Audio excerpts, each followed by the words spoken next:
Start হলে আপনারা একটু ওকে, রেকর্ড স্টার্ট হচ্ছে। ঠিক আছে। আহ, আমি আজকে 3টা পয়েন্ট নিয়ে আপনাদের সাথে কথা বলবো। যে স্যাটারডে সেশনটা আপনারা তো জানেন, সেটা হচ্ছে আমরা বিগার পিকচারটা দেখার চেষ্টা করি, বার্ডস আই ভিউ দেখার চেষ্টা করি। সেটা কেন দেখতে হবে এটা নিয়ে আবারও কথা, আগের সেশনেও বলেছি, এবারও বলছি, তবে এবার একটু ডিফারেন্ট দৃষ্টিকোণ থেকে। তার মানে কি?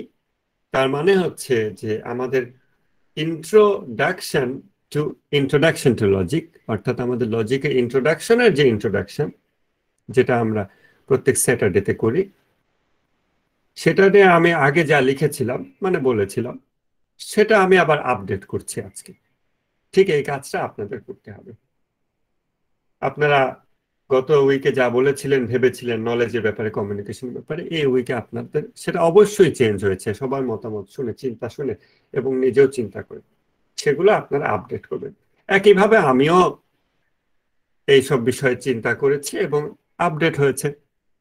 আপনারা যেমন আপডেট হয়েছে, আমারও সেরকম আপডেট হয়েছে। সেই আপডেটেড পার্ট আপনারা এতক্ষণ যেমন ডিসকাস করলেন এবং ডিসকাশন চলাকালীন আপডেট হলো আপনাদের চিন্তা ভাবনা। এখন আমি আমার চিন্তাগুলো কি কি আপডেট হয়েছে সেটা একটু বলি এই এক সপ্তাহে। হুম। তো বিগার পিকচারটা কেন আমাদের দেখতে হবে?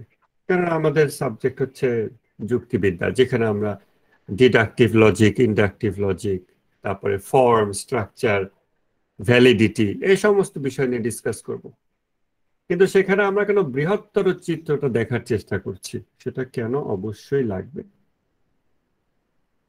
এটা একটা প্রশ্ন।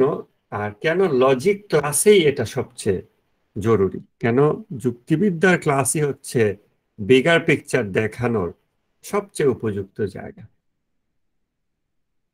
সেটা নিয়ে আমি একটু বলি। হ্যাঁ, তো এইটার দরকারটা হলো যেন আমরা প্রত্যেকটা জিনিসকে তার কনটেক্সটে দেখতে পারি, আমরা যেন ডিকনটেক্সচুয়ালাইজ না করি, অর্থাৎ প্রেক্ষাপট, একটা কথা, একটা বক্তব্য, একটা কর্ম কোন প্রেক্ষাপটে কখন কিভাবে করা হয়েছে সেই বিষয়টাকে আমরা যেন খেয়াল রাখতে পারি।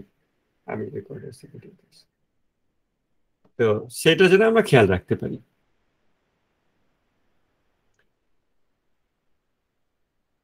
সরি, আমার একটু ডিস্টার্ব হলো। আচ্ছা, তাহলে ডিকনটেক্সচুয়ালাইজেশন একটা এক্সাম্পল দেখাই। প্রেক্ষাপট থেকে মানুষকে বিচ্ছিন্ন করে ফেলা, বিচ্ছিন্ন করে ফেলতে পারলে কি ঘটে? যেমন ইবলিশের এক্সাম্পলটা সবাই দেয় এবং আপনারা খেয়াল করে থাকবেন, যুক্তি ব্যবহার না করার যুক্তি হিসেবে, যদিও এটা একটা সার্কুলার একটা সিচুয়েশন হয়ে যায় যে যুক্তি ব্যবহার করা যাবে না, যারা এই কথা বলে তারা আবার একটা যুক্তি দেখায়। তো কেন তারা যুক্তি দেখায়? তাদের উচিত না যুক্তি দেখানো, তাদের উচিত মাথায় বাড়ি দেওয়া, কিন্তু তারা যুক্তি দেখায়, যুক্তির বিরোধিতা করতেও যুক্তি দেখায়। সো ইটস ভেরি স্ট্রেঞ্জ, আর এটা খুব স্ববিরোধী একটা ব্যাপার হয়ে যায়। কি যুক্তি দেখায়? যে ইবলিশ অনেক জ্ঞানী ছিল, কিন্তু ইবলিশ যে পথভ্রষ্ট হলো, ইবলিশ যে জাহান্নামী হয়ে গেল, কেন? কারণ ইবলিশ যুক্তি দেখাইছিল। যুক্তি দেখানোটা হচ্ছে ইবলিশের জাহান্নামী হওয়ার কারণ হিসেবে তুলে ধরা হয়। তো দেখেন, আহ, হ্যাঁ, ইবলিশ একটা রিজন দেখাইছিল, যে আই মিন রিজনিং করছিল, একটা লজিক আনছিল। সেটা কি? যে আদম হচ্ছে মাটির তৈরি। সো কোন ম্যাটেরিয়াল দিয়ে কে তৈরি, সেটার মধ্যে সে একটা কম্প্যারিজন দেখাইছিল। এখন আপনি যদি নিছক যুক্তিবিদ্যা দৃষ্টিকোণ থেকে দেখেন, এটা একটা গ্রহণযোগ্য জিনিস। কারণ নিশ্চয়ই মাটি আর পানি সমান জিনিস না। নিশ্চয়ই আপনার কাছে আহ, সমস্ত দ্রব্য সমান মূল্যবান না। মেবি গোল্ড একটু বেশি মূল্যবান, মেবি কয়লা কম মূল্যবান। তাহলে যে ম্যাটেরিয়াল, দুইটা ম্যাটেরিয়াল, এটা যুক্তি দৃষ্টিকোণ থেকে খুব অ্যাকসেপ্টেবল একটা কথা, বা ফিলোসফিক্যালি যদি আপনারা দেখেন যে দুটো জিনিস যদি মর্যাদায়, আকারে, আকৃতিতে, গুণাবলীতে, সবকিছুতে হুবহু সমান হতো, তাহলে তারা দুটো আলাদা জিনিস না হয় একই জিনিস হতো। অতএব যখনই একটা জিনিস হয় মাটি আর একটা জিনিস হয় পাথর, একটা জিনিস হয় মাটি আর একটা জিনিস হয় পানি, তখন দুইটার পার্থক্য আছে। এখন পার্থক্য কোন দৃষ্টিকোণ থেকে, কার কাছে কিরকম গুরুত্বপূর্ণ, সেটার ভিত্তিতে আপনি এটার গুরুত্ব দেন। যেমন হিউম্যান এক্সিস্টেন্স, মানব সত্তা, মানব অস্তিত্ব টিকিয়ে রাখার জন্য অক্সিজেন জিনিসটার বা বাতাসের যে গুরুত্ব, সেটা পানির চেয়ে উপরে। কেননা 5 ঘন্টা পানি না খেয়েও বেঁচে থাকা যাবে, কিন্তু 5 ঘন্টা অক্সিজেন ছাড়া বেঁচে থাকা যাবে না। তখন আপনি এই যে দুটো ম্যাটেরিয়াল, বায়ু এবং পানি, এটার মধ্যে আপনি বললেন যে আপনার কাছে কোনো না কোনো কিছুর বিচারে বায়ু হচ্ছে অধিকতর মূল্যবান, উপরের লেভেলে আছে, পানি নিচের লেভেলে আছে, আর মেবি ফুড অথবা মাটি এগুলো আরেকটু নিচে লেভেল আছে। সো র্যাঙ্কিং একটা অ্যাকসেপ্টেবল জিনিস। ইবলিশ এই র্যাঙ্কিংটা এনেছিল, মাটির তৈরি আর আগুনের তৈরি, তাই না? যদি আমার ভুল না হয়ে থাকে।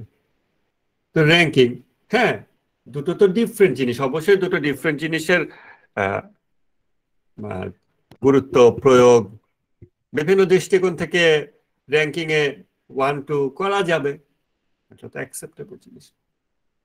প্রবলেমটা কোথায় হয়েছে? প্রবলেমটা হয়েছে যে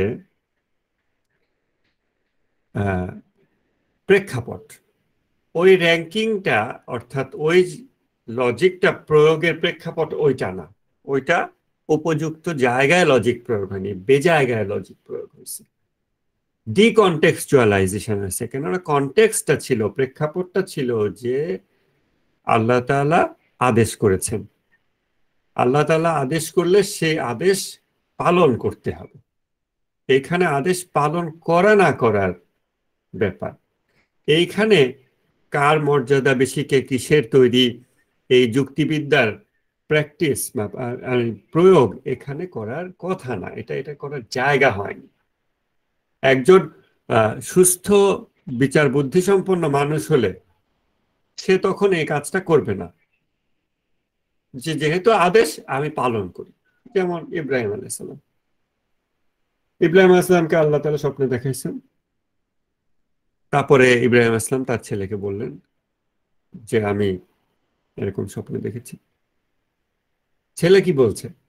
ছেলে বলছে যে আপনি আল্লাহর আদেশ বাস্তবায়ন করুন। এখানে তো লজিকের জায়গা ছিল, জায়গা আনা যেত, কিন্তু সেটা বেজায়গায় আনা হতো। যেমন বলা যেত যে এর দ্বারা আল্লাহ কি পরীক্ষা নিতে চাচ্ছেন, ঠিক আছে আপনি আমাকে উৎসর্গ করবেন, করেন, কি পরীক্ষা নিতে চাচ্ছেন, এর পিছনে রিজনিংটা কি? আমরা আল্লাহর সাথে একটু আর্গুমেন্ট করে যদি আমার বদলে যদি আমাদের কোনো গবাদি পশুকে যদি দিতে পারি, তাহলে হয় কি না, একটু অ্যাডভোকেট নিয়োগ করি আমরা আদালতে গিয়ে, চেষ্টা করে দেখি, এগুলো বলা যেত, কিন্তু এটা ওগুলো বলার জায়গা ছিল না। অতএব ইসমাইল আলাইহিসসালাম বললেন যে আপনি আল্লাহর আদেশ বাস্তবায়ন করুন। লজিক এখানেও দেওয়া যেত, বাট এটা লজিক প্রয়োগের ক্ষেত্র হয়নি। কিন্তু ইবলিশ যে জায়গায় লজিক প্রয়োগ করেছে ওটা লজিক প্রয়োগের জায়গা না। কিন্তু এর মানে এই না যে লজিক জিনিসটা খারাপ। লজিক জিনিসটা গ্রহণযোগ্যতা আমরা আদারওয়াইজ প্রুভ করেছি এবং ডিসকাস করেছি, সেটা আর বিস্তারিত থেকে লাভ না। আমি আপনাদের দৃষ্টি আনতে চাচ্ছি যে জায়গাতে, সেটা হচ্ছে ডিকনটেক্সচুয়ালাইজেশন, একটা জিনিসকে তার প্রেক্ষাপট থেকে বের করে আনা। একটা জিনিসকে তার প্রেক্ষাপট থেকে বের করে আনলে সেটাকে যে কোনো কাজে ব্যবহার করা সম্ভব হয়। এবং এই দৃষ্টিকোণ থেকে বললে, এই এই দৃষ্টিকোণ থেকে বললে আমরা যেগুলোকে মন্দ গুণাবলী বলি, যেগুলোকে আমরা বলি যে এটা খারাপ গুণাবলী, সেটা মানুষের মধ্যে থাকাই উচিত না। হয়তো আমি আপনাদের একটু চিন্তার জন্য বলছি, হয়তো যেগুলোকে আমরা মন্দ গুণাবলী বলি, রাগ, ঘৃণা, বিদ্বেষ, হয়তো ওগুলো এমন মানবীয় গুণাবলী, এমন হিউম্যান ফ্যাকাল্টিস, যেগুলো বেজায়গায় প্রয়োগ হচ্ছে বলে এই নাম আমরা দিয়ে সেগুলোকে পরিত্যাগ করছি। কিন্তু সে একই ইমোশন, একই ফিলিংস, সেগুলোকে হয়তো অন্য কোনো জায়গায় প্রয়োগ করলে সেটা মন্দ গুণাবলী নাও হতে পারে। তো ডিকনটেক্সচুয়ালাইজেশন একটা গুরুত্বপূর্ণ জিনিস। আমার পরিচিতদের ভিতর থেকে যখন এরকম ঘটনা দেখলাম যে একজন রাসূল সাল্লাল্লাহু আলাইহি ইসলামের বিষয়ে প্রশ্ন করছে গ্রুপ চ্যাটে, যে রাসূল সাল্লাল্লাহু আলাইহি ইসলাম এটা কেন করেছেন, ওটা কেন করেছেন, অন্যরা সেটা ডিফেন্ড করার চেষ্টা করছে, কারণ সেই ছেলের ভিতরে কিছু চিন্তা প্রশ্ন জেগেছে।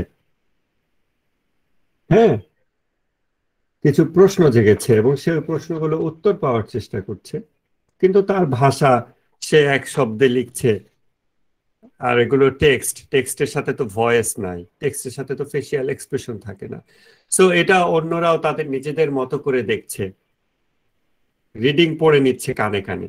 কেউ হয়তো লিখেছে যে আচ্ছা রাসূল সাল্লাল্লাহু আলাইহি ওয়াসাল্লাম এটা কেন করেছেন, আর সে হয়তো শুনছে রাসূল সাল্লাল্লাহু আলাইহি ওয়াসাল্লাম এটা কেন করেছেন।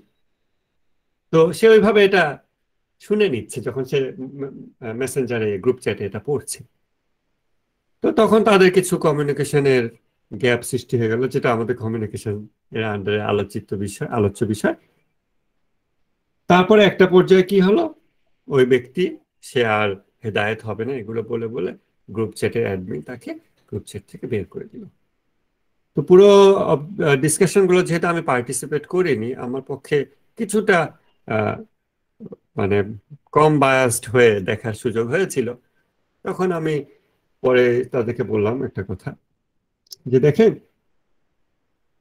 ডিকনটেক্সচুয়ালাইজেশন হয়ে থাকতে পারে মানুষের, এবং আল্লাহ না করুন আমরা যারা আজকে মুসলমান হিসেবে কথা বলছি, এখানে আছি, আমাদেরও ভবিষ্যতে এ ধরনের কোনো সিচুয়েশন আমরা পড়ে যেতে পারি যে ডিকনটেক্সচুয়ালাইজেশন হয়েছে আমাদের, এবং আমরা হারিয়ে ফেলেছি ব্যাপারটা। খুব সহজ একটা এক্সাম্পল দিই, ডিকনটেক্সচুয়ালাইজেশন, প্রেক্ষাপট থেকে সরিয়ে আনা। যেমন 6 বছর বয়সে কাউকে বিয়ে করা, অথবা টেম্পোরারি ম্যারেজ। যখন আপনি এথিয়েস্টদের সাথে আর্গুমেন্ট করবেন, নাস্তিকদের সাথে আর্গুমেন্ট করবেন, বা তাদেরকে আর্গুমেন্ট করতে দেখবেন, লজিক দেখাতে দেখবেন যে 6 বছরের মেয়েকে বিয়ে করছে, পেডোফাইল, শিশুকামী, তখন আপনি, এবং আমি দেখেছি, আপনি বলা আমার শব্দ চয়নের দোষ ভুল থাকতে পারে, আপনারা এগুলোকে ক্ষমা করবেন। তখন হতে পারে যে কোনো ব্যক্তি দেখলো যে সে নবীকে নিয়ে বলছে, অতএব সে এটা সায়েন্টিফিক ব্যাখ্যা খুঁজতে চেষ্টা করলো, কেননা সায়েন্স একটা গ্রাউন্ড যেটা নাস্তিকরা অ্যাকসেপ্ট করে, সে এটা খোঁজার চেষ্টা করলো। তখন কি হলো, আপনারা এখন ইউটিউবে সার্চ দিতে পারেন, আজকে সেশন শেষে ইয়াংগেস্ট মাদার লিখে সার্চ দিতে পারেন, দেখবেন 6 বছর বয়সে প্রেগনেন্ট হয়েছে এবং সাকসেসফুলি বাচ্চা জন্ম দিচ্ছে। এরকম বিভিন্ন ঘটনা, সেগুলো নিয়ে একটা ইউটিউব ভিডিও, এগুলোর রেফারেন্স দিই। এখন এটাকে যদি কেউ এনে দেখছো, তো আমার 6 বছর মানুষ অ্যাডাল্ট হতে পারে, তোমরা যেটা বলতেছো পেডোফাইল, এটা ঠিক না। প্রবলেম ইজ,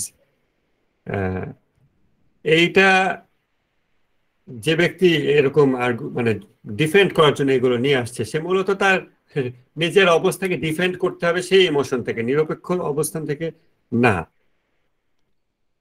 ডিকনটেক্সচুয়ালাইজেশন শুরুতেই, যে এথিয়েস্ট, যে সে প্রথমে ডিকনটেক্সচুয়ালাইজ করে ফেলেছে, কেননা ইসলামের দৃষ্টিতে marriage does not 3 = 6। Mathematics programming 3টা ইকুয়াল সাইন দিয়ে বলে না, মানে ম্যারেজ মানে সেক্স না ইসলামের দৃষ্টিতে। সেক্স একটা পার্ট, যেমন পরিপূর্ণ অ্যাডাল্ট, সেটা লোকে যাই বলুক, ধরেন আমরা ধরলাম 20 বছর বা 30 বছর বয়সে হাজব্যান্ড ওয়াইফ, প্রত্যেকেরই 30 বছর বয়স, অতএব তাদের সেক্সুয়াল এবিলিটি আছে, কেউ শিশু না। এখন ইসলামের কি নিয়ম, ইসলামের নিয়ম যে তারা সবসময় সেক্স করতে পারবে না, যেই সময়গুলোতে ওয়াইফের শারীরিক অসুস্থতা চলবে মান্থলি, ওই সময় যৌন কর্ম নিষিদ্ধ, ইসলাম নিষিদ্ধ করে দিছে। ওই দিনগুলোতে তাদের সেক্স হয় না, ওই দিনগুলোতে কি তারা হাজব্যান্ড ওয়াইফ থাকে না? বিকজ ইসলামের দৃষ্টিতে কনজুগাল লাইফ বা ম্যারিড লাইফ বা পরিবার, family is much more than just sex. যার মাথার এই কপালের এই জায়গাতে শুধু সেক্স ঘুরতেছে, সে যখন দেখে যে 6 বছরে কাউকে বিয়ে করছে, সে তখন কি চিন্তা করে? পেডোফিলিয়া। সে যদি দেখে 40 বছর বয়সী কাউকে বিয়ে করছে, সে কি চিন্তা করে? বয়স্ক মহিলাকে বিয়ে করছে। কেমন? কেননা তার মাথার এখানে হ্যামারিং করতেছে হচ্ছে সেক্স, এটা তার প্রাইমারি কনসার্ন। ওই পার্সপেক্টিভ থেকে সে প্রশ্ন করেছে, ওই পার্সপেক্টিভ থেকে সে যুক্তি প্রয়োগ করছে কিসের উপর? ইসলামী পরিবার ব্যবস্থা, বৈবাহিক আইনের উপর। যেই ইসলামী পরিবার ব্যবস্থা, বৈবাহিক আইনগুলো এমন গ্রাউন্ডে দাঁড়িয়ে আছে, এমন কনটেক্সট, এমন প্রেক্ষাপটে আছে, যে প্রেক্ষাপটে marriage is not 100% equal to sex. যে প্রেক্ষাপটে নারী পুরুষকে পরস্পর সঙ্গী হিসেবে সৃষ্টি করা হচ্ছে, not as sex partner only. এবং সঙ্গী যখন, সঙ্গী ছোটবেলাতেই হতে পারে। আদমকে সৃষ্টি করে হাওয়াকে সৃষ্টি করছে, অ্যাডাল্টহুডের জন্য ওয়েট করা হয়নি। তো ডিকন্টেক্সচুয়ালাইজেশন। এবং তারপর দেখেন, সে আগেই যখন কনটেক্সট থেকে এটাকে সেপারেট করে দিয়েছে, এবং মানে আপনি এটা কনসিয়াসলি হয়তো খেয়াল করছেন না, বা আমরা হয়তো কনসিয়াসলি খেয়াল করছি না, কিন্তু সে আগেই এটাকে ইসলাম পরিবার ব্যবস্থাকে যেভাবে দেখে এবং দাম্পত্য জীবন, বিবাহকে ইসলাম যেভাবে দেখে, পুরো প্রেক্ষাপট থেকে সেটাকে আলাদা করে এটাকে সে সেক্স অনলি, উইমেন হচ্ছে সেক্স অবজেক্ট, এই দৃষ্টিকোণের যে গ্রাউন্ড আছে, সেই গ্রাউন্ডে অলরেডি বসে ফেলছে। এই গ্রাউন্ডে বসানোর পর সেখানে সে আর্গুমেন্ট করতেছে, এবং আমি তার ওই গ্রাউন্ডে চলে গেছি আমার নবীকে ডিফেন্ড করার জন্য। আমার তাকে দেখাতে হবে যে দেখো, তোমার দৃষ্টিভঙ্গি আমার দৃষ্টিভঙ্গি আলাদা, তোমার গ্রাউন্ড আমার গ্রাউন্ড আলাদা, we are standing on different premises, different context. তুমি যে কনটেক্সটে আছো, তোমার কাছে নারী হচ্ছে সেক্স অবজেক্ট, মেবি তোমার কাছে বিয়ে মানেই হচ্ছে প্রথম রাতেই সেক্স। এবং এগুলো নিয়ে আপনারা জানেন ইয়াং ছেলেপেলেদের মধ্যে কত রকম কথা হয়। সো ওই কনটেক্সটে কিন্তু আমাদের মুসলমানরা অনেকটা পড়ে গেছে কালচারালি। এগুলো আমরা কনসিয়াস না বলে আমাদের এগুলো ঘটেছে। তখন আমাদের পক্ষে ওদের আর্গুমেন্ট গুলোকে বেশ লজিক্যাল মনে হয়, এবং অনেক মুসলমান ইসলাম থেকে সরে গেছে শুধু এই কারণে, যে ধর্মের নবী 6 বছরের কাউকে বিয়ে করতে পারে, সেই ধর্মের আমি অনুসরণ করব না। আমি আমার বোনের সাথে আলাপ করছিলাম 2 দিন আগে, 4-5 ঘন্টার দীর্ঘ আর্গুমেন্ট করছিলাম আমরা। তখন উনি এক্সাম্পল হিসেবে এটা বললো যে তুরস্কে ছিল তখন টার্কিশ কেউ আর কি, সে ইসলাম পালন করে না, তো তার এটা হচ্ছে যুক্তি, যে ধর্মের নবী এরকম এরকম সেটা। তো ডিকন্টেক্সচুয়ালাইজেশন কিভাবে ঘটে গেছে কালচারালি, সোশ্যালি, এই জিনিসগুলো আমরা যদি দেখতে না পারি, আমরা ওই মানুষগুলোকে ভাইলিফাই করতে পারবো, ও ভাই ও খারাপ, ও নবীর এটা বলে, এই বলে, ও ধর্ম থেকে সরে গেছে, আমরা বলতে পারবো, কিন্তু আমরা সমস্যার গোড়াটা দেখতে পারবো না। সমস্যার গোড়া দেখা হবে না, এবং আমরাও যে সমস্যার মধ্যে কম বেশি আছে, এবং আমাদের নেক্সট জেনারেশন, আমাদের সন্তান সন্ততি, তারাও যে ডিকন্টেক্সচুয়ালাইজড হয়ে যাবে, আমরা কনসিয়াস না হলে সেটা ঘটবে। এটা হচ্ছে এখানে একটা কথা আছে, যখনই আমরা কোনো হিস্টোরিক্যাল কোনো ইভেন্ট আনি, তখন এই যে এই অথেন্টিকেশনের যে ব্যাপারটা আছে না, এটা কি আমরা সবাই একমত? যেমন এই 6 বছরের ব্যাপারটা নিয়েও তো আমি বুঝতে পেরেছি, 6 বছরের বিষয়ে কেউ বলবে 17 বছর, এটা আছে। আচ্ছা, কিন্তু আপনি যেটা বলছেন এটা ঠিক আছে, আমাদের তথ্য প্রথমে যাচাই করতে হবে, তথ্য একমত হওয়ার পর সেটার আর্গুমেন্টে যেতে হবে। কিন্তু যদি 6 বছর নাও হয়, যদি 17 বছরও হয়, আমাদের যে দুইজনের যে কনটেক্সট আলাদা, দুইজনের যে পার্সপেক্টিভ আলাদা, এবং সে আলাদা পার্সপেক্টিভের কারণে যে তার অসংখ্য প্রশ্ন জাগে, যেগুলো আমার কখনোই জাগে না, এই ব্যাপারটা হচ্ছে আরো গুরুত্বপূর্ণ। আমরা অবশ্যই ইতিহাস যাচাই করব, ভ্যালিডেট করব, সেটা আলাদা একটা ব্যাপার, কিন্তু এটা আরো বেশি গুরুত্বপূর্ণ। প্লাস এটা এখনো হোল্ড করে। কেন হোল্ড করে? কেননা যখন তালাকের বিধান কোরআনে আছে, সেখানে যে নারী এখনো যৌবন প্রাপ্ত হয়নি তাদের তালাকের বিধান উল্লেখ আছে। সো ফিজিক্যালি অ্যাডাল্ট হওয়ার আগেও বিবাহ পসিবল, কারণ কারণ বিবাহ মানে তো সেক্স না। ফিজিক্যালি অ্যাডাল্ট ব্যক্তির সাথে আপনি সবসময় সেক্স করতে পারবেন, ইসলাম নিষেধ করছে বিভিন্ন সময়। সো আমাদের যেই যেই সময় নারী এবং পুরুষ শারীরিকভাবে সক্ষম এবং সুস্থ এবং কোন রকম প্রবলেম ইত্যাদি ইত্যাদি নয়, সেই সেই সময়গুলো হলো পারমিটেড টাইম। সো কারো এখন অ্যাডাল্টহুড আসেনি, এখনো পারমিটেড টাইম না, কিন্তু তার পার্টনার থাকতে পারে, তার স্পাউস থাকতে পারে। তারপর যখন তাদের ফিজিক্যাল অ্যাডাল্টহুড আসবে তখন তারা সেক্স করবে, মেবি 25-26 দিন, তারপরে মেয়েটা পিরিয়ড হবে, তারপর ওই কয়দিন করবে না, আবার করবে। তারপর একসময় মহিলাদের সেক্সুয়াল এবিলিটি কমে যায়, শেষ হয়ে যায়, তখন তারা হয়তো বুড়া বুড়ি আর সেক্স নিয়ে এত মাতামাতি নেই, তাও তারা কাপড়, তাও তারা পার্টনার, ঠিক আছে? তো তখনও আমাদের বিবাহ ভেঙে যায় না। আমি সেক্স না করলে বিবাহ ভেঙে যায় না। সেটা শরীয়তের অন্যান্য দৃষ্টিকোণ এখন আপাতত বাদ দেন, বা ওই দৃষ্টি থেকে বলতেছি না, কিন্তু মানে অবশ্যই সেক্সে এনগেজ থাকতেই হবে, তা না হলে সেটা বিবাহ হবে না, এরকম না। তাহলে আমাদের পার্সপেক্টিভটা আলাদা। নারী পুরুষ হচ্ছে পরস্পর সঙ্গী, জীবন সঙ্গী, জোড়ায় জোড়ায় আল্লাহ সৃষ্টি করছে জোড়া হিসেবে। তো আপনি যদি একটা স্ফিয়ার বা একটা ধরেন ক্রিকেট বল, এটাকে আপনি যদি অর্ধেক করে ফেলেন, তখন বলটা যেভাবে গড়াতে পারতো, চলতে পারতো, সেরকম পারফর্ম করতে পারবে না। নারী পুরুষকে এরকম দুইটা হাফ করা হয়েছে, যেটা কানেক্ট হলে তারা পারফর্ম করতে পারে যেভাবে আল্লাহ চান। এগুলো আমাদের পার্সপেক্টিভ। এখন ওই পার্সপেক্টিভ থেকে সরে সরে বিবাহ যখন শুধুমাত্র হয়ে যায় সেক্সের বিষয়, অথবা বিবাহ যখন হয়ে যায় সামাজিক মর্যাদা ইত্যাদি ইত্যাদি, টাকা পয়সা, লোক দেখানো, এগুলোর বিষয়, অর্থাৎ ডিকন্টেক্সচুয়ালাইজেশন যখন ঘটে, তখন ওই কনটেক্সটে ইসলামী আইন, ইসলামী দৃষ্টিভঙ্গি, ইসলামী যুক্তি কোনো কিছু আমরা আর খাপ খাওয়াতে পারবো না। যে কারণে আমাদের সোসাইটিতে এখন যেমন বিয়ে হয়ে গেছে হচ্ছে কিসের কারণ, সোশ্যাল স্ট্যাটাস, এগুলো এগুলো শো অফের বিষয়। এইখানে বিভিন্ন ইসলামী নিয়ম যখন আপনি বলবেন, ইসলামের বিয়ে বা দাম্পত্য জীবনের যে প্রাপ্যপ্রদে অধিকার কর্তব্য আছে, এগুলো এখনকার দিনে কেউ নিতে পারছে না। এবং এই জন্য ফেমিনিস্ট, ইসলামিস্ট ফেমিনিস্ট এই যে ব্যাপারগুলো ঘটছে, সৃষ্টি হচ্ছে, আমরা তাদেরকে মক করতে পারি, তামাশা করতে পারি, কিন্তু তাদের ভিতরে এই অনুভূতি কেন জাগলো? তো তো কেন তাদের ভিতরে এই অনুভূতিটা জাগলো? কেন তারা ইসলামের আইনকে মেনে নিতে পারছে না? কারণ যে ময়দানে আপনি যা দিচ্ছেন ওখানে ওটা খাপ খাচ্ছে না। মেবি আপনি তেলের উপর পানি দিচ্ছেন, ওটা কেন তেল হয়ে গেল? ওটা তো পানি থাকার কথা ছিল, পানির উপর পানি দিলে এটা মিশে যায়। ও কেন পানি থেকে কনভার্ট হয়ে তেল হয়ে গেছে, এটা আপনার দেখতে হবে। তো ডিকন্টেক্সচুয়ালাইজেশন যখন আমাদের যুক্তিবিদ্যা, যুক্তি, লজিক, আর্গুমেন্ট বেজায়গায় প্রয়োগ হয়, তখন অসংখ্য প্রবলেম ঘটে, অসংখ্য প্রবলেম ঘটে।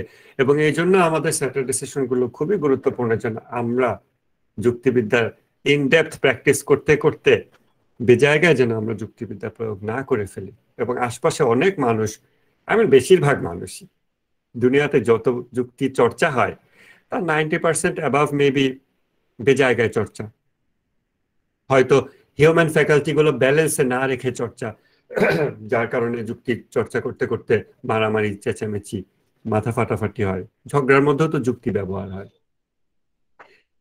তো এই জন্য আমাদের বিগার পিকচারটা দেখা মাস্ট।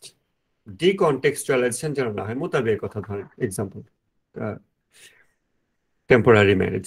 টেম্পোরারি ম্যারেজের কথা বললেই যখন একজন বলে যে এটা তো পতিতাবৃত্তি হয়ে গেল, কিভাবে একজন মানুষ এই কথাটা বলে, আপনার রাগ হতে পারে, কিন্তু আপনি যদি একটু ঠান্ডা মাথায় চিন্তা করেন, যেটা আল্লাহ রাসূল যে বিধানটা দিয়ে গেছেন, যে বিধানটা কোরআনে আছে, যে বিধানটা রাসূল সাল্লাল্লাহু আলাইহি ওয়াসাল্লাম রহিত করেছেন, সেই বিধানটা এখনো থাকবে। কেননা ডিভাইন সিল ছাড়া কোনো ব্যক্তি ডিভাইন লকে রহিত করতে পারে না। তাহলে এটা এখন আছে, কিন্তু কথাটা শোনার সাথে সাথে যে মানুষটার মনে হয় তাহলে এটা পতিতাবৃত্তি হয়ে গেল, তার থট প্রসেসটা কি? আমাদের একটু পজ করতে হবে নিজেদেরকে, এবং তাদের থট প্রসেসটা আমাদের চিন্তা করতে হবে। তাদের থট প্রসেসটা আপনারা ভেবে দেখেন তো, ব্যালেন্সে নাই, কোন কনটেক্সটে তারা চলে গেছে। তারা এই কনটেক্সটে চলে গেছে যে আমি আজকে 500 টাকা দিয়ে 2 ঘন্টার জন্য বিয়ে করলাম, তারপরে সেক্স করলাম। কালকে আর একজনকে 500 টাকা দিয়ে 2 ঘন্টার জন্য বিয়ে করলাম, সেক্স করলাম। জাস্ট পতিতাবৃত্তির মতো এইভাবে সে চিন্তা করে, কেননা সে পুরুষ, কেননা তার সার্ভিস দরকার। কিন্তু সেইভাবে চিন্তা করে না যে একজন নারীর পতিতা হতে হলে বছরে 4 জন কাস্টমারকে সার্ভ করলে হয় না। একজন নারী যদি পতিতা হয়, তার প্রতিদিনই কাস্টমার সার্ভ করতে হয়, তাই না? কিন্তু ইসলামের যে বিধান, বিয়ের পর তালাক হলে, তালাক হোক বা কন্ট্রাক্ট ম্যারেজ যখন সেপারেট হয়ে যায়, তখন তো ইদ্যত পালন করতেই হবে সন্তানের মানে ফাদারকে এটা আইডেন্টিফিকেশনের জন্য। তখন তো তার 3 মাস সময় যাবে।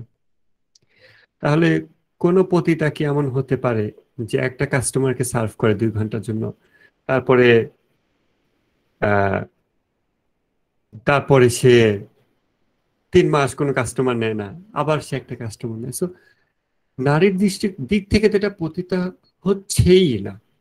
তাহলে যখন সে এই কথাটা বলে ফেলে হুট করে, শোনার সাথে সাথে চিন্তা ভাবনা না করে, ভাষা ভাষা কোনো কিছু ডেপথে যায় না, মানে পানির উপর ভাসতেছে, জাস্ট পানির উপর শ্যাওলা পড়ে আছে, ওই শ্যাওলাগুলোই তার চিন্তা, তখন সে এরকম বলতে পারে। কেননা সে চিন্তা করার সময়, ধর্মীয় বিধানের চিন্তার সময়, সে তখনও নারী পুরুষ, সে পুরুষ হয়ে চিন্তা করতেছে। সে ধর্মীয় জিনিস চিন্তার সময় নিরপেক্ষ অবস্থান থেকে চিন্তা করতে পারছে না। সো এটাকে সে ইজিলি পতিতাবৃত্তির সাথে তুলনা দিয়ে ফেলে, যেটা ইন প্র্যাকটিক্যালিটি এটা পসিবল না। তাহলে ডিকন্টেক্সচুয়ালাইজেশন এরকম আরো কত কেস আমাদের আশপাশে আমরা দেখি, যেটা যে কনটেক্সটের, সেই কনটেক্সটে দেখছে না, উঠিয়ে এনেছে অন্য কোথাও, ইচ্ছায় অনিচ্ছায়। আপনি দেখেন বিয়ের বিষয়টা বললাম, তো বিয়ের বিষয়টা হচ্ছে নারী পুরুষ হচ্ছে সঙ্গী। তাহলে তারা ছোটবেলা থেকেই সঙ্গী থাকবে, পরস্পর গল্প করবে, খেলাধুলা করবে। খেলাধুলা মানে এই হাঁড়ি পাতিল নিয়ে খেলবে। পরে বড় হতে হতে অ্যাডাল্টহুডে আসলে তখন তারা সন্তান জন্ম দেবে। তারপর এক সময় বুড়া হয়ে যাবে, তখন তাদের এত সেক্সে কিছু থাকবে না, তাও তারা একসাথে থাকবে। ওই যে টাইটানিক মুভিতে থাকে, বুড়া বুড়ি হাত ধরে মরে যায় ওই লোয়ার ক্লাস কেবিনের মধ্যে, ডেকে থাকে মনে হয়, একটা দৃশ্য থাকে। তো এইটা যে পার্সপেক্টিভ, এই পার্সপেক্টিভ থেকে আমাদের কতদূর আমরা সরে আসছি নিজেরা, এবং আমাদের আশপাশে মানুষজন সরে আসছে, সেগুলো আমাদের দেখা দরকার এবং দেখিয়ে দিতে হবে। এবং এই কথাগুলো আমরা অবশ্যই যৌক্তিকভাবে, রেশনালি মানুষের সামনে প্রেজেন্ট করব ইনশাআল্লাহ। আর ওকে, এটা ফার্স্ট পয়েন্ট, সেটা হচ্ছে বিগার পিকচার দেখা কেন মাস্ট, সেটার উপর ডিসকাশন হলো। সেকেন্ড পয়েন্ট যেটা, সেটা আপনারা অলরেডি করে ফেলেছেন, সেটা হচ্ছে নলেজ, কমিউনিকেশন, হিউম্যান ফ্যাকাল্টিজ। এগুলো যে আমরা 3টা এরিয়া নিয়ে ডিসকাস করি বা করব, এগুলোর উপর আপনারা বেশ কিছু ডিসকাস করেছেন। আমি এটার উপরে আরেকটুখানি ডিসকাস করতে চাই। আমি এটার উপরে আরেকটু ডিসকাস করতে চাই, অল্প একটু কমেন্ট। সেটা হচ্ছে এই যে আমরা নলেজ নিয়ে কথা বলছি, জ্ঞান আমাদের কি কাজে লাগে, কমিউনিকেশনের সুবিধা অসুবিধা, নলেজ আর ইনফরমেশনের পার্থক্য, আপনার রেকর্ডের আগে যতক্ষণ আপনাদের সেশন হলো আপনারা এগুলো ডিসকাস করেছেন। হিউম্যান ফ্যাকাল্টিজ, রাগ, ক্ষোভ, ঘৃণা, এগুলোর ভালো মন্দ, এগুলো নিয়ে আপনারা যখন ডিসকাস করেছেন, আসলে বা আমরা আজকে কথা বলছি কেন, অথবা আমরা যুক্তিবিদ্যার কেন আলাদাভাবে আমরা মানতেকের ক্লাস করছি, আমাদের এই এভরিথিং এর আসলে উদ্দেশ্যটা কি? এক বাক্যে বললে সেটা হচ্ছে কামালত অর্জন, পূর্ণতা অর্জন। কেননা আমার কিছু ঘাটতি আছে, আমার কিছু অপূর্ণতা আছে, আমি সেগুলোকে পূর্ণতায় রূপ দিতে চাই। তাহলে ইনসানে কামেল হওয়া, প্রতিটা গায়ের ইনসানে কামেল যারা, তাদেরই ইনার ডিজায়ার, একেবারে ভিতরের চাহিদা, সব রকম গুণাবলী আমার থাকবে, ভারসাম্যপূর্ণ থাকবে, এইটার দিকে মানুষ ন্যাচারালি ছোটে। ঠিক যেভাবে একটা টিস্যুর উপর যদি আপনি একটু পানি ফেলেন, সেটা যেমন শুষ্ক এরিয়ার দিকে ন্যাচারালি ছুটে যেতে থাকবে একমুখী ভাবে, মানুষের ভিতরে এরকম একটা প্রবৃত্তি আছে, এরকম একটা ঝোঁক আছে, প্রবৃত্তি না ঝোঁক আছে, সে অলওয়েজ পূর্ণতার দিকে এগিয়ে যেতে চায়, নতুন চিন্তাধারা জানতে চায়, শরীরটা একটু ভালো হোক এটা চায়, ফিজিক্যালি, মেন্টালি, সাইকোলজিক্যালি, চিন্তা জগতে সবকিছুতে সে আগাতে চায়, বৃদ্ধি পেতে চায়, অর্থাৎ ইনসানে কামেল হতে চায়, পরিপূর্ণ মানব হতে চায়। আর ইনসানে কামেল বিষয়টা নিয়ে আপনারা লিখবেন কোথায়, ডিসকাস করবেন কোথায়? Balance of the human faculties. কেননা হিউম্যান ফ্যাকাল্টিস, মানবের যোগ্যতা গুণাবলী, এগুলোর ভারসাম্য অর্জন ছাড়া ইনসানে কামেল হওয়া যায় না। এগুলোর ভারসাম্য ছাড়া ইনসানে কামেল হওয়া যায় না। এই প্রসঙ্গে আমি আজকের ডিসকাশন শেষ করব, সেটা হচ্ছে third point, balance and development of human faculties. এটার উপর কিছু চিন্তা প্রকাশ করতে চাই। তাহলে একটু আগে আমাদের যেটা বললাম সেটা হচ্ছে যে আমাদের সব ডিসকাশন, নলেজ বিষয় চিন্তা, কমিউনিকেশনের চিন্তা, ফিলোসফি, লজিক, ইসলামী বিধান জানা, হ্যাঁ, ইতিহাস জানা, সবকিছুর উদ্দেশ্যে কি কামালত অর্জন, পূর্ণতা প্রাপ্ত মানব হতে চাই আমরা। আমরা নিজেদেরকে কমপ্লিটনেসের দিকে এগিয়ে নিয়ে যেতে চাই, এটা আমাদের ভিতরের একটা চাহিদা। এখন আমরা এই বিষয়টার একটু ডেপথে যাব। ইনসানে কামেল, balance and development of human faculty, অর্থাৎ মানুষের যে বিভিন্ন যুক্তিবোধ, তারপরে রাগ, এগুলো আছে, আরো অনেক ব্যাপার আছে, যৌনতা আছে, এগুলোর যে ভারসাম্য, এগুলোর যে ভারসাম্য, এই ভারসাম্য ব্যাপারটার দিকে আমরা একটু বাদ করতে চাই। দেখেন, আমরা কারো সাথে চলতেছি স্কুল, কলেজ, ইউনিভার্সিটি, অফিসে, আমার সমবয়সী বা আপনার সমবয়সী, আপনি ধর্ম প্রতি আগ্রহী কিন্তু সে বিপরীত। কেন? কোথা থেকে এগুলো আসে? সে ওই অবস্থা প্রাপ্ত হলো কেন? আপনি বা এই অবস্থা প্রাপ্ত হলেন কেন? হযরত আলী একটা কথা আছে যে মানব শিশু হচ্ছে শূন্য পাত্রের মতো, তার ভিতর যা রাখা হয় তাই সে ধারণ করে।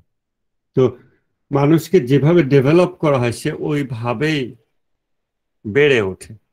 এটা খুব কমন একটা কথা, খুব নর্মাল একটা কথা মনে হয়, কিন্তু বেড়ে ওঠা পরিবেশটার দিকে তাকান। পরিবার, যে ব্যক্তি পরিবারে বেড়ে উঠেছে আর যে ব্যক্তি পরিবার ছাড়া বেড়ে উঠেছে, দুইজন কি সমান হবে? আপনি যদি 6 বছর বয়সী দুইটা শিশু নেন, এই বাচ্চাটা পরিবারে বড় হয়েছে, তার বাবা মা, আত্মীয় স্বজন সবার যত্নে ভালোবাসায় বড় হয়েছে, আদেশ নিষেধ, এটা করো ওটা করো না, যথাসময়ে খাওয়া ঘুম এগুলো হয়েছে। এই শিশুর যে শরীর, এই শিশুর যে মন, এই শিশুর যে আত্মনিয়ন্ত্রণ, এই শিশুর যে ঝোঁক, এইগুলো কি ওই শিশুর সমান হবে যে এই রকম যত্নগুলো পায়নি, বিভিন্ন চিন্তা পায়নি, কেউ তাকে কোনো বিষয় নিষেধও করেনি, কেউ তাকে সময় মতো খেতেও ডাকেনি, সে রাস্তায় রাস্তায় ঘুরে ঘুরে চেয়ে চিনতে খেয়ে, লাথি গুতা খেয়ে বড় হয়েছে, 6 বছর দুইজনে। এই দুইটা বাচ্চার সাথে আপনি যদি একই কথা বলেন, একই আচরণ দেখান, আপনি সেম রেজাল্ট পাবেন না, সেম রিয়াকশন পাবেন না। কোন রিয়াকশন গুলো বেটার হবে? যে হলো একটা পরিবারে বিভিন্ন বিষয় শিখে বড় হয়েছে, বিভিন্ন ভালো জিনিস শিখে বড় হয়েছে। আমি একটা পরিবারও খারাপ ভাবে বাচ্চাকে বড় করতে পারে, সেটাতে আমরা এখন যাচ্ছি না। তাহলে বেড়ে ওঠার যে পরিবেশ, সেটা খুব গুরুত্বপূর্ণ একটি জিনিস। আমরা কোন পয়েন্টে যাচ্ছি? আপনার ফ্রেন্ড, আপনার অফিস কলিগ নাস্তিক বা ধর্ম ছেড়ে দিছে, কেন? এটা আপনি ভেবে পাচ্ছেন না বা আমি ভেবে পাচ্ছি না, আমি সরি, আপনি শব্দ ব্যবহার করার জন্য দুঃখিত, এটা আমি ভেবে পাচ্ছি না। সে এরকম কেন? আমার তো কখনো খোদাদ্রোহিতার আবেগ জাগে না, আমার তো কখনো আল্লাহ নিয়ে খারাপ কথা, নবী নিয়ে খারাপ কথা বলতে ইচ্ছা হয় না। সে এরকম কেন? সে এরকম কেন? তার অনেকগুলো কারণ থাকতে পারে। একটা বিগার পিকচার আমি দেখানোর চেষ্টা করছি, সেটা হচ্ছে পরিবার। পরিবার পেয়েছে কিনা, পরিবারটা পেয়ে থাকলেও সে পরিবারের মধ্যে সে এতিমের মতো বড় হয়েছে কিনা। আমি এতিম মানে যার কোনো কেয়ারটেকার নেই, কেয়ার গিভার নাই, সেইভাবে বড় হয়েছে কিনা, তার খাওয়ার সময় তাকে পর্যাপ্ত খাওয়া দেওয়া হয়েছে কিনা, তাকে কোনো খারাপ কাজ থেকে নিষেধ করা হয়েছে কিনা। এবং খেয়াল করেন, যেটা আলী রেজা পানাহিয়ানের একটা লেকচারে উনি বলেছেন যে ওই যে শিশু সন্তানকে বড় করার ব্যাপারে, যে আপনি কি আপনার সন্তানকে খুব রেচিড দেখতে চান, খুব দুর্দশাগ্রস্ত দেখতে চান? যদি দেখতে না চান তাহলে তাকে শৈশবেই আস্তে আস্তে স্রষ্টার সাথে পরিচিত করেন। এই স্রষ্টার সাথে পরিচিতির ব্যাপারটা হচ্ছে, আমি মূলত যেটা বলতে চাইছি সেটা হচ্ছে ট্রান্সফার। কি ট্রান্সফার? Authority transfer. কি ট্রান্সফার? Care transfer. কেননা 6 বছর 7 বছর বয়স পর্যন্ত একটা শিশুর কাছে ঈশ্বরকে, বাবা মা, তাকে আপনি আল্লাহ শব্দ শিখালেও বললেও সে এটা কনসেপচুয়ালাইজ করতে সক্ষম হয় না। তার কাছে আব্বু আম্মা আমাকে ঠেকাবে, আব্বু আম্মা আমাকে রক্ষা করবে, কোনো বিপদ হলে যা কিছু চাইবো আব্বু আম্মুর কাছে চাইবো, তাই না? এইটা সে চায়। সো একটা মানুষের আসলে কি কি নিড আছে, যাই নিড থাকুক, নিরাপত্তা পাওয়ার একটা দরকার আছে, ক্ষুধা তৃষ্ণা মেটানো দরকার আছে, ভালোবাসা পাওয়ার দরকার আছে, কোলে ওঠার একটা আবেগ আছে। এই যে যে নিড গুলো থাকে, এই নিড গুলো প্রাথমিকভাবে তাকে কে দিচ্ছে? পরিবার, বাবা মা। আমরা আশা করব ভালোভাবে দিচ্ছে, ভারসাম্যপূর্ণভাবে দিচ্ছে, বেশি আদর দিয়ে নষ্ট করে দিচ্ছে না, বেশি লাঠি দিয়ে পিটায় মেরে ফেলছে না। এমনও ঘটনা আছে শাসন করতে গিয়ে পিটাতে পিটাতে নিজের সন্তানকে নিজে মেরে ফেলছে। যাই হোক, আল্লাহ মাফ করুন। তো আমরা আশা করছি যে ব্যালেন্সড ভাবে সে এটুকু পেল, বাবা মার কেয়ার। কিন্তু যখন সে বড় হচ্ছে তখন সে দেখছে যে আসলে কি হয়, বড় হওয়া মানে কি? বড় হওয়া মানে হচ্ছে আপনার যেই যে চাহিদাগুলো বাবা মার কাছ থেকে পূরণ হতো, সেই চাহিদাগুলোর ম্যাগনিচিউড বেড়ে যাওয়া, মাত্রা বেড়ে যাওয়া। তার মানে হলো যে আগে আপনি ভয় পেতেন তেলাপোকা দেখে বা অন্ধকার দেখে, নিজের ছায়া দেখে বাচ্চারা ভয় পায়, বাবা মার কাছে দৌড়ে যেতেন, মানে আমি যেতাম। এইগুলো ছিল আমার ভয়ের বিষয়। আমি যখন আস্তে আস্তে বড় হচ্ছি, আমার ভয়ের আরো এমন এমন বিষয় হচ্ছে, অন্যান্য মানুষ বিশেষ করে, বা বাইরের পশু পাখি, এগুলো এগুলো, তার সবগুলো থেকে আমার বাবা মা আমাকে হেফাজত করতে পারছে না। অর্থাৎ আমার যে ভয়ের যে ব্যাপারটা, আমার ভয়গুলো আগে ছিল ছোট, আমি বড় হচ্ছি মানে আমি যে বড় হয়ে যাচ্ছি সিম্পলি, ওগুলো চাইল্ডিশ না, আমার ওই চাইল্ডের ব্যাপারগুলোই খালি বাড়তেছে। ছোটবেলায় আমি ভয় পেতাম, এখন আরো ভয় পাই। ছোটবেলায় ভালোবাসা একটা চাহিদা থাকতো, আব্বু আমার একটু একটু আদর করলেই হয়েছে। তো বড় হতে হতে ভালোবাসা পাওয়ার চাহিদা আরো বাড়তেছে। ছোটবেলায় সোশ্যাল চাহিদা, 4-5টা মানুষ হলেই যথেষ্ট সোসাইটি, আব্বু আম্মু, দু একটা ভাই বোন হয়ে গেছে, আব্বু আম্মু থাকলেই হয়, তাদের সাথে খেলে ধুলে সারাদিন পার হয়ে যায়। আস্তে আস্তে বড় হতে হতে আমাদের আরো অনেক মানুষের চাহিদা তৈরি হচ্ছে। অর্থাৎ যেই যেই চাহিদাগুলো বাবা মার কাছে আমরা পূরণ করতাম, সেই চাহিদাগুলো শেষ হয়ে যায় না। বড় হওয়া মানে হচ্ছে ওই চাহিদাগুলোর পরিমাণ আরো বেড়ে যাওয়া, এমন পর্যায়ে বেড়ে যাওয়া যে বাবা মার পূরণ করার সামর্থ্যের বাইরে চলে যায়। তখন বাবা মার চেয়ে উপরের অথরিটি এবং বেশি আহ, দান করতে পারে, বেশি ভালোবাসা দিতে পারে, বেশি ভয় থেকে আরো অনেক বেশি প্রোটেকশন দিতে পারে। অর্থাৎ বাবা মা যাই দিত তার সবই আরো বেশি দিতে পারে কে? আল্লাহ। তো যেহেতু এই সন্তানের আস্তে আস্তে সে কোথায় আগাচ্ছে, তার চাহিদাগুলোর পরিমাণ, চাহিদাগুলো ম্যাগনিটিউড বাড়তেছে, মাত্রা বাড়তেছে বাড়তেছে, বয়স বাড়তেছে, বাবা মা দেখতেছে যে এখন তো আমার, ওর যা যা দরকার সব তো আর আমি আর পূরণ করতে পারবো না, আমরা আর পারবো না, কারণ আমরা মানুষ, আমাদের সীমিত সামর্থ্য।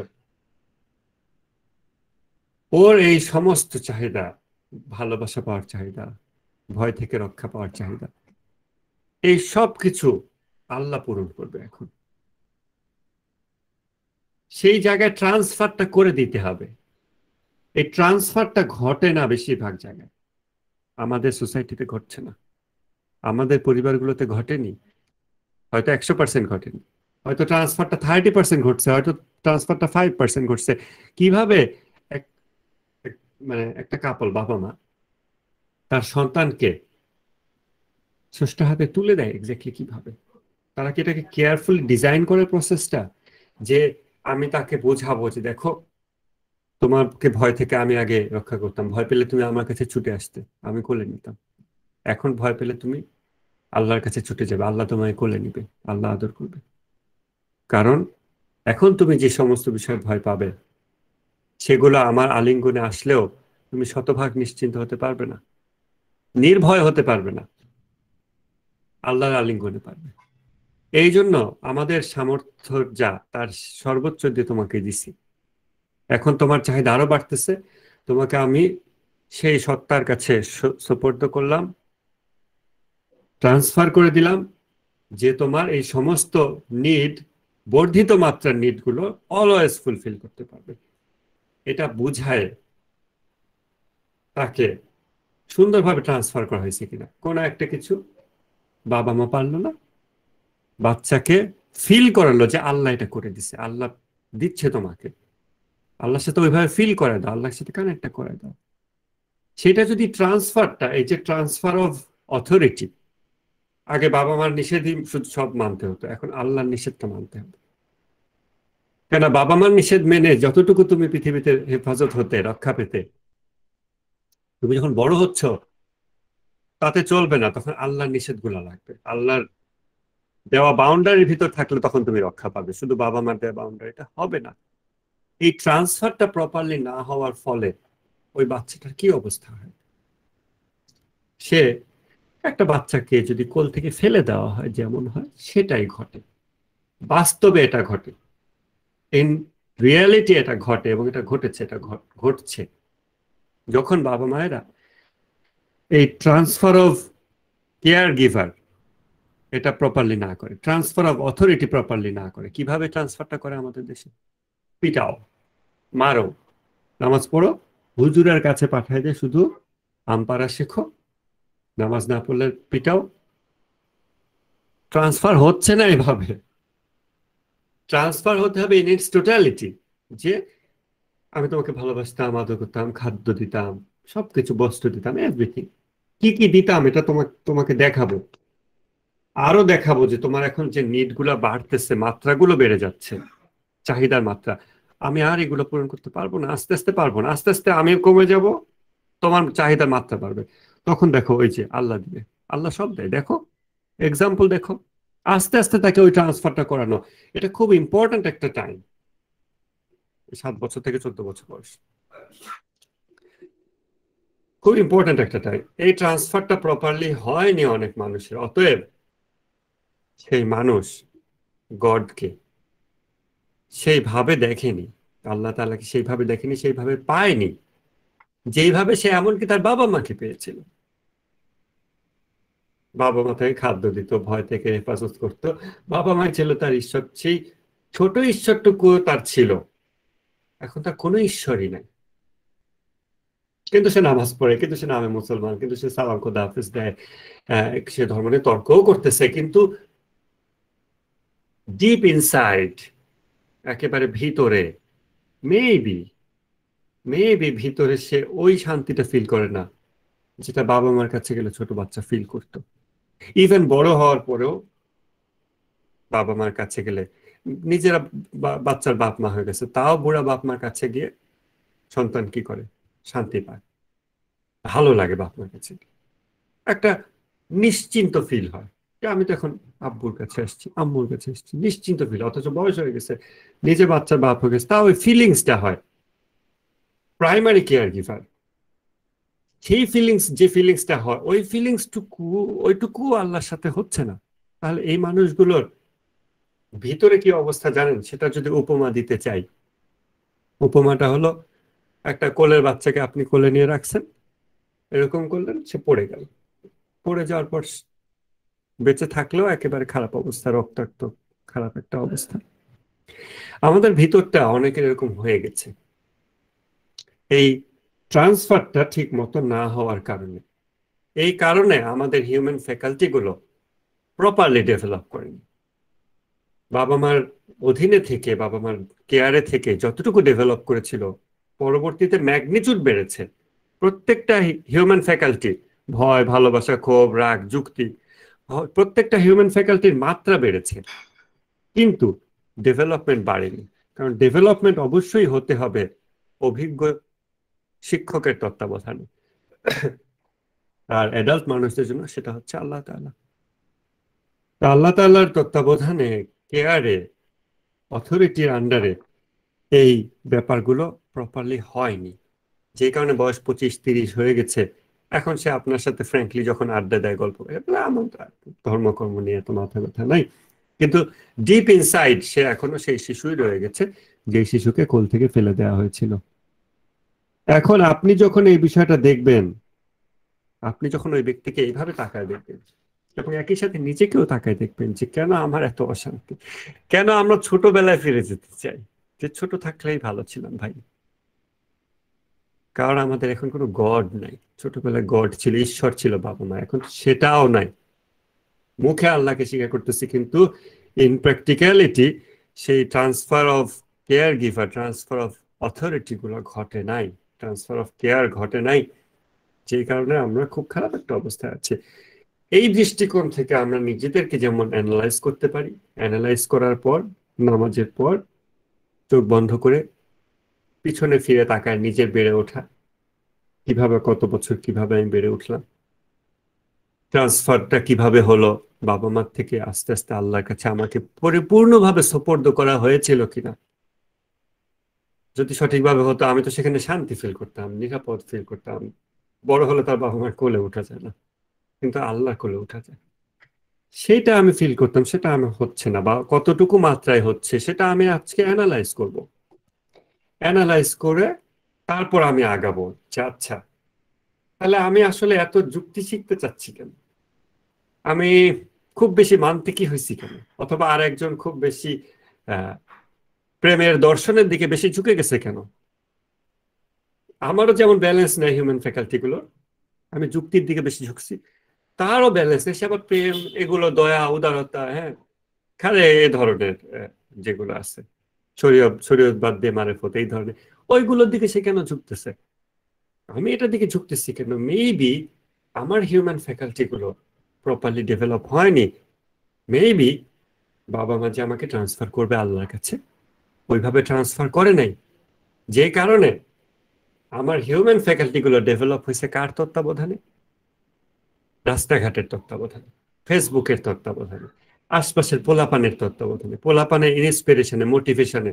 হয় আমার মধ্যে রাগ বেশি, মাথা গরম বেশি, নাহলে তর্ক করার প্রবণতা বেশি, নাহলে কিছু হলেই বেশি বেশি দয়া মায়া প্রেম দেখানো বেশি, ব্যালেন্সটা আর নাই। আরেকজনের ইমব্যালেন্স আরেক ভাবে হয়েছে।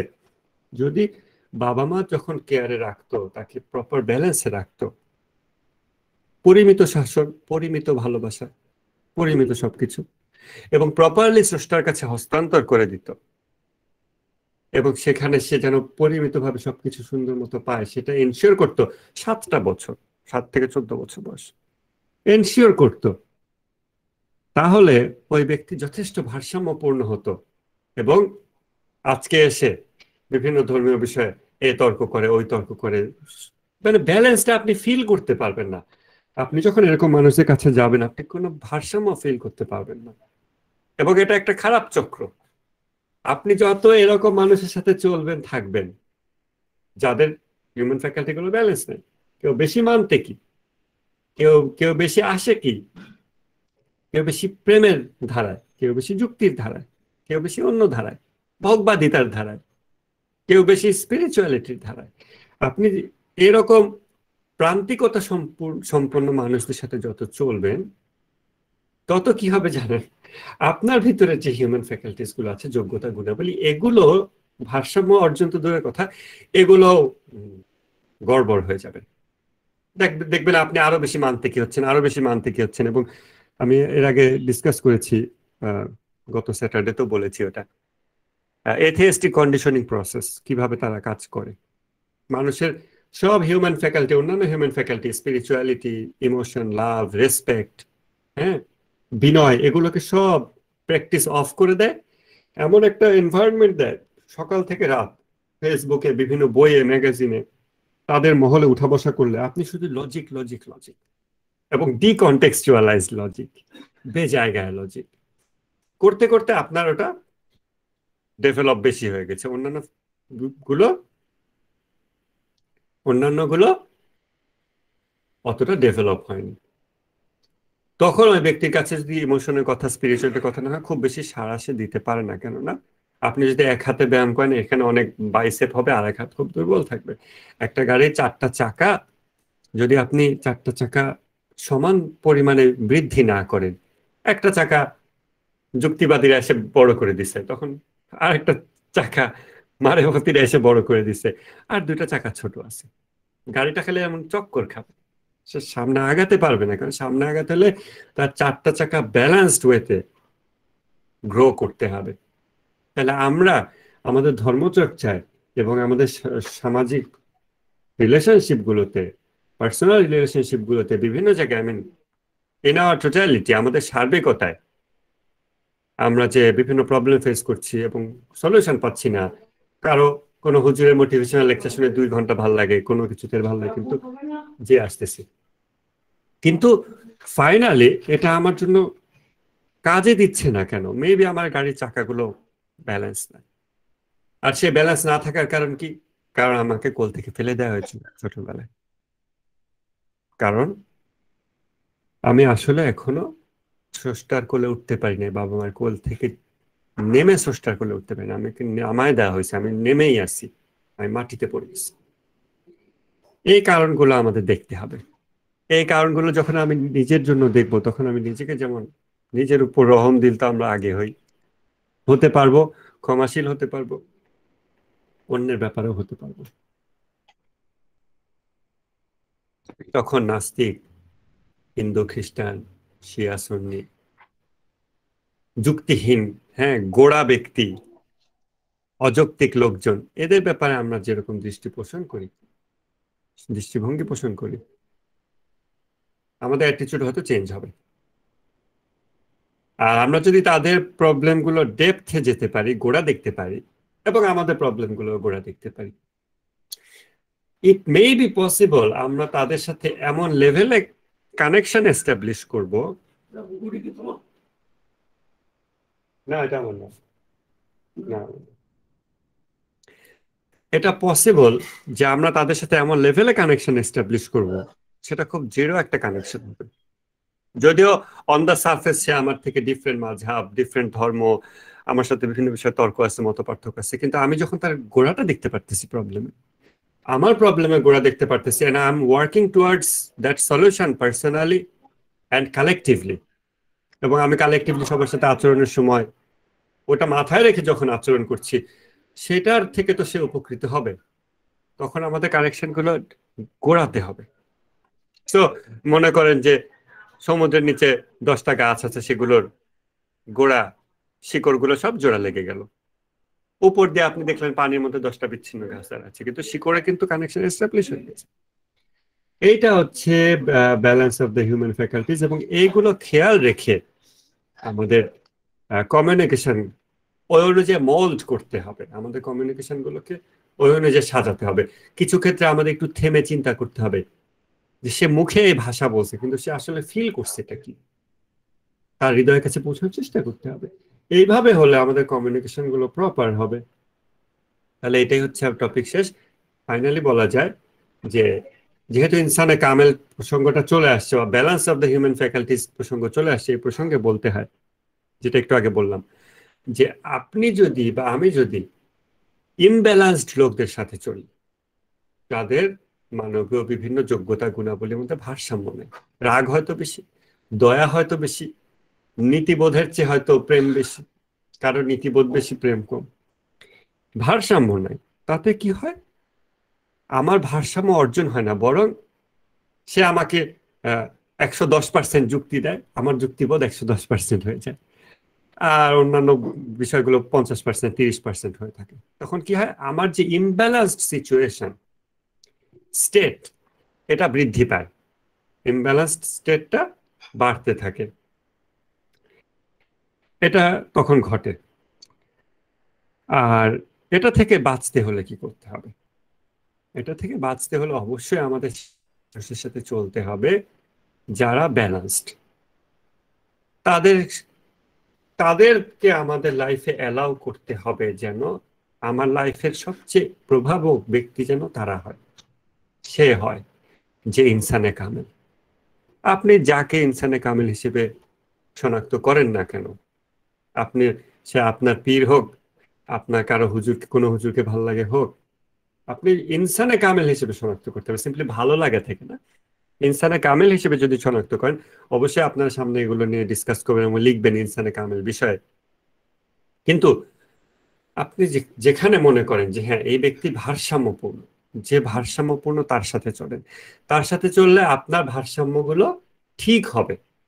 কেননা ভারসাম্যপূর্ণ ব্যক্তি মানে হচ্ছে সে আপনার সাথে চলবে আপনার মতো। আপনার যুক্তিবোধ 100%, প্রেমবোধ 50%। সে আপনার সাথে চলার সময় সে নিজের প্রেমবোধ 150% করে দেবে, যেন আপনি আস্তে আস্তে প্রেমবোধটা জায়গায় 100-র দিকে নিতে পারেন। আর যুক্তির চর্চাটা সে একটু কম করবে কিছুদিন, কারণ আপনি তো এমনি যুক্তিতে 100। এইভাবে সে আপনাকে বুঝে চলবে।